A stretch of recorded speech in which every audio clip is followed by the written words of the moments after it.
අපි අයවැයෙන් මුදල් වෙන් කරලා ආර්ථික වර්ධනයට අවශ්‍ය ඒ වැඩේ තාම පටන් ගන්න නැතුව තියෙන්නේ මේ. අයවැය 21 ඉවර වෙන්නේ. අන්තිමට අයවැය සම්මත කරන්නේ 21.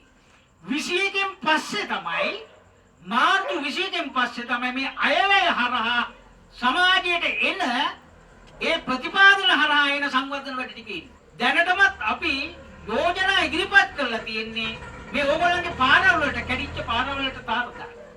එහෙම නැත්නම් කාපට් කරන්න. හරි? ලයිට් දාන්න.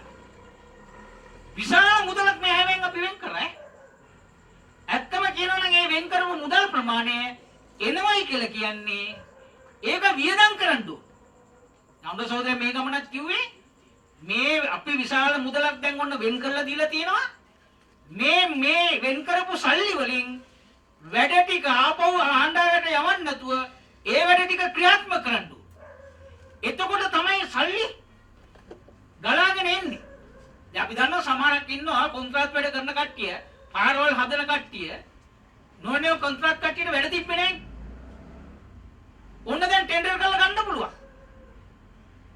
වැඩ ගොඩක් වෙනවා. බුල්ලස්කුම නගර සභාවේ විශාල ප්‍රමාණයක් තියෙනවා. කැස්බෑව නගර සභාවේ විශාල ප්‍රමාණයක් සංවර්ධන වැඩ දැන් අපි යෝජනා දීලා තියෙනවා. ඊට පස්සේ පළාත් සභාවේ විශාල ප්‍රමාණයක් එනවා මුදල්. පාර්ලිමේන්තුවේ විමර්ශකත හැටියට මුදල් ප්‍රමාණය විශාල ප්‍රමාණයක් එනවා. දැන් මේ අයවැයෙන් පස්සේ අපිට තියෙන මම දිස්ත්‍රික් සම්බන්ධ කමිටුවේ සභාපති මට තියෙන වගකීම තමයි දිස්ත්‍රික් සම්බන්ධ කමිටුවේ සභාපති හැටියට මේ හැම අංශයකින්ම එන අමාත්‍යාංශ 20 ගානකින් සල්ලි එනවා. පළාත් සභාවෙන් සල්ලි එනවා. පළාත් සභාවේ අමාත්‍යාංශ 5ක් තියෙනවා. ඊට පස්සේ නගර සභාවලින් නගර සභාවෙන් වෙන වෙන සල්ලි තියෙනවා. මේවා ඉක්මනින් ක්‍රියාත්මක කරනවා. ඉක්මනින් දුවන එක නිලධාරීන්. ඇත්තටම කාලයක් තිබ්බ නිලධාරීන් අමාත්‍යාංශයට යනවා ආයතනයට යනවා ගියා වැඩ නැහැ. ඇයි වැඩ කරන්න මුකුත් නැහැනේ සල්ලි නැහැනේ මුකුත් නැහැනේ. දැන් මොකද වෙලා තියෙන්නේ? දැන් මොන සල්ලි එනවා. විශාල ප්‍රමාණයක් මුදල් එනවා. දැන් මොකද කරන්න ඕනේ?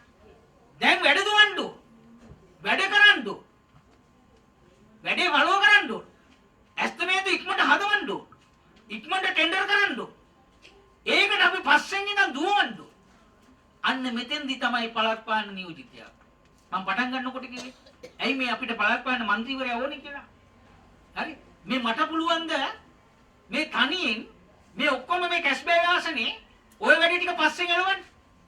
ඒ නිසා අපිට පළාත් පාලන ආයතනයේ නියෝජිතයා පත් කර ගන්නවා කියලා කියන්නේ මේ වැඩේ අපිට බොහොම ලේසියි. ඊට පස්සේ ලබන අවුරුද්දේ